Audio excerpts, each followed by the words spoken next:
আগামী বছরের শুরুতে মাঠে গড়াবে চ্যাম্পিয়ন্স ট্রফির আসন্ন আসর।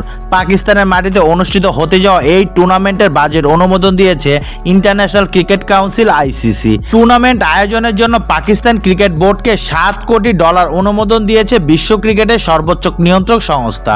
বাংলাদেশি মুদ্রা এই অর্থের পরিমাণ 822 কোটি 3,38,000 টাকা প্রায়। পাকিস্তানের গণমাধ্যমের প্রতিবেদন অনুযায়ী আইসিসির অর্থ এবং বাণিজ্যিক কমিটির সভায় এই অর্থ অনুমোদন দেওয়া হয়। এই সভাটি অবশ্য পরিচালনা করেন board of control for cricket in ইন্ডিয়ার সেক্রেটারি জয় সাহা। সূত্র জানিয়েছে আগামী ফেব্রুয়ারি মার্চের এই আসরের জন্য $7 কোটি ছাড়াও অতিরিক্ত খরচ হিসেবে $45 লাখ রিজার্ভে রাখা হয়েছে। অতিরিক্ত বাজেট রাখার কারণও ব্যাখ্যা করেছে আইসিসি, কেননা চ্যাম্পিয়ন্স ট্রফি খেলতে পাকিস্তানে যেতে চায় না ভারত। যদি কূটনৈতিক কারণে ভারত শেষ পর্যন্ত পাকিস্তানে না যায় তাহলে বিকল্প ব্যবস্থা গ্রহণ করতে হবে আয়োজকদের। সেক্ষেত্রে অন্য কোনো দেশে ভারতের ম্যাচগুলো পরিচালনা করার কথা জানাবে আইসিসি।